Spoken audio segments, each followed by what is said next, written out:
Hi, my name is Fredrik Lindblom. I'm a PGA Tour Canada member, and today we're out at beautiful Sea Island Resort to follow two Mizuno staff players going through a tour fitting into the new Mizuno equipment.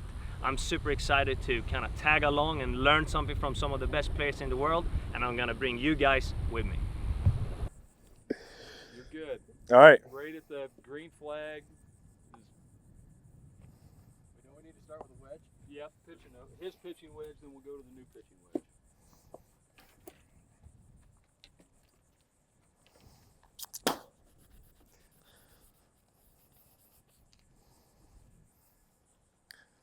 By the way, this is probably the longest. No, it's about 6 months. We put these in at the Players, so March, April, May, June, July, August. Yeah, 6 months. We're usually a 6-month iron guy. Isn't that right, Kyle? Mm-hmm. It's usually right. Yeah, it's usually the Florida swing and at the end of the season when they come out with a new one. Yeah. And these irons are ready to go. There's no, you can chuck these in the bag any day. All right, we good? Yep.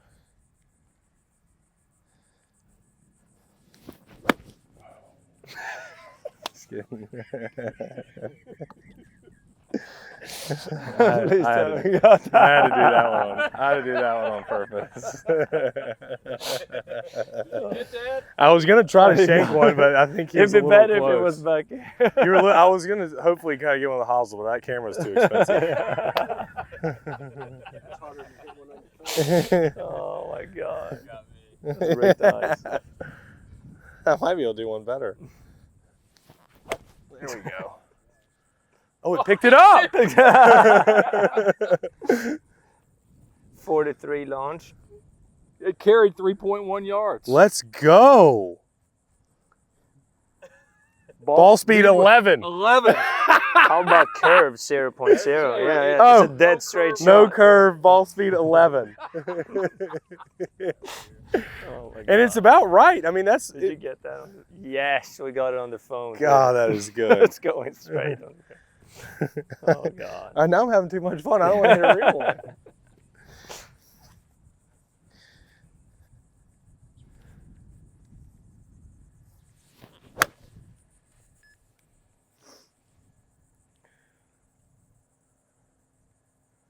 Like, these are good, but I'm already excited about hitting my new ones. We'll just hit 2 more of those and we'll move on.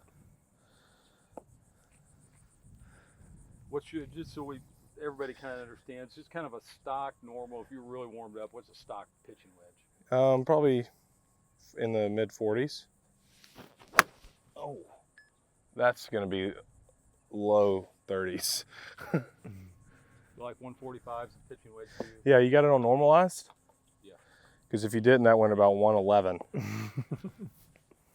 Well, 127. On non-normalized? No, normalized. Oh boy. Let me give it a little more oomph.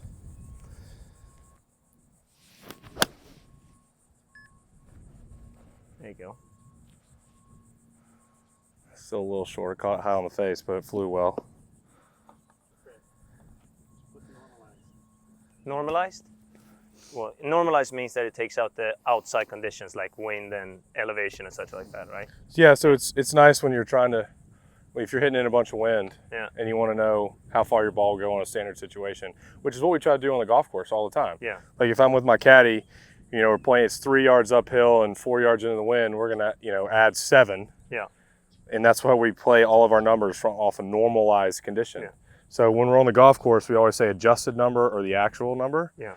And so you find the actual, then you do adjusted. So normalized is pretty much doing just the actual at all times. And then that way when you're on the golf course, you know exactly how far. Because if you want to practice in a 15, 20 mile an hour wind and you're working on your wedge yardages or your iron yardages, it's hard to know where they do. So then you can hit the normalize button, see what it would do if there's no wind, and then with wind, how far they're going. And you always have that setting, obviously, when you try clubs. Right, exactly, because it's the only way to get a baseline of what you're trying to work on. Makes sense. Which is incredible technology for us to be able to do that. Yeah. I mean, the fact that I can ridiculous. work on my yardages no matter the conditions and get the raw number is really incredible.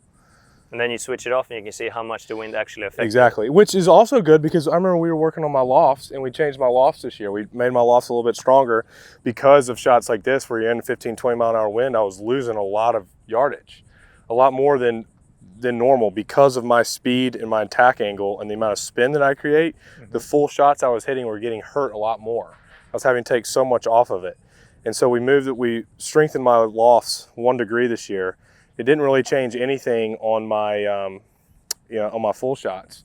And it just helped everything just kind of come down a little bit into the wind because I had enough speed, enough spin that taking a degree off, I didn't lose any ability to keep it high. It just brought it down on like the wind shots. So pretty incredible. 1 degree can 1 make degree, that big of a yeah. difference. 1 degree made a 3 or 4 yard difference on a full swing into the wind easily. Yeah, easily. Okay. And that might not sound much for an amateur, but for you, you have to be that precise, right? It's huge. Yeah. Especially when you get a lot of wind, like when we were playing the British Open or you play in, places on the coast like here, and you're playing in 15, 20 mile an hour wind, you're trying to keep the ball down with as little spin as possible. Yeah.